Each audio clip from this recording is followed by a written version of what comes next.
Hello, and welcome to our series on learning how to knit. In this tutorial video, we will be showing you the steps and tricks on how to read a lace chart. It's a question that we get frequently from our customers, so we wanted to put together a video to try and help you out. So in this first chart, this is a chart for a simple eyelet fabric. Let's take a look at the key. The stitch key is necessary for knitting any chart. It will show you what each symbol means, and it's necessary for understanding the chart, especially if there is no written accompaniment to the pattern. So in this key, you can see that we have the symbols for knit, purl, yarn over, and knit two together.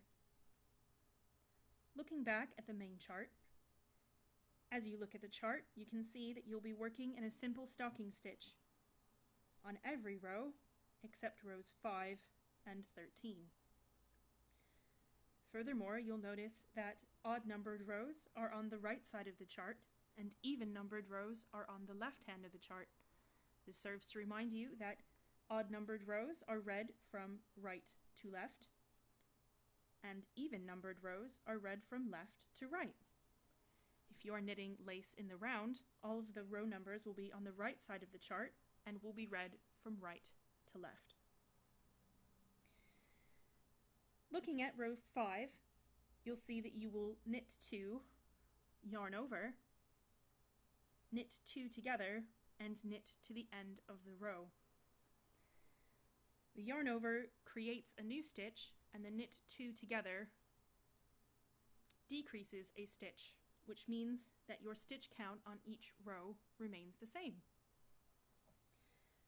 In some cases, this is not true. And in those cases, you may encounter what is called a no stitch on the chart. So let's have a look at another lace chart. This lace chart is worked in garter stitch, so you'll be knitting every row, no purling.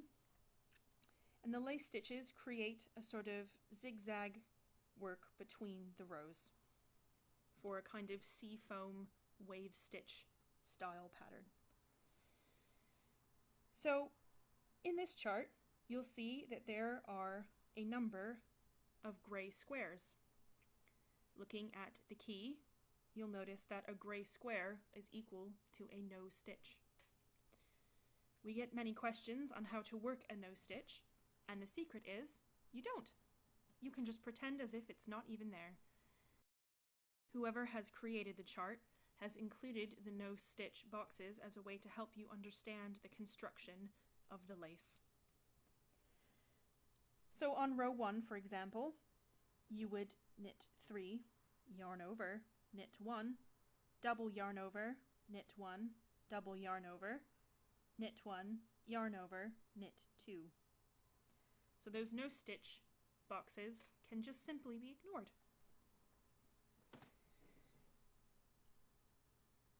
Furthermore, you'll see that you continue knitting across each row until row 5. Whenever you see a no stitch, it indicates that something that happened on the previous row, or round if you're working in the round, has created a stitch or removed a stitch, and that the stitch count is now different than it was on the previous row.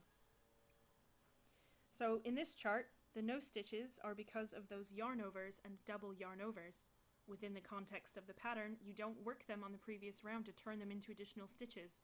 You instead allow them to slide off the needle to create the lacy work between the garter stitch ridges.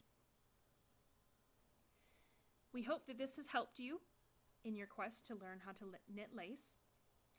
If you want more tutorials, please subscribe to our YouTube channel and head over to our Facebook page where we share other tips, tricks, and techniques, as well as free patterns and knit-spiration.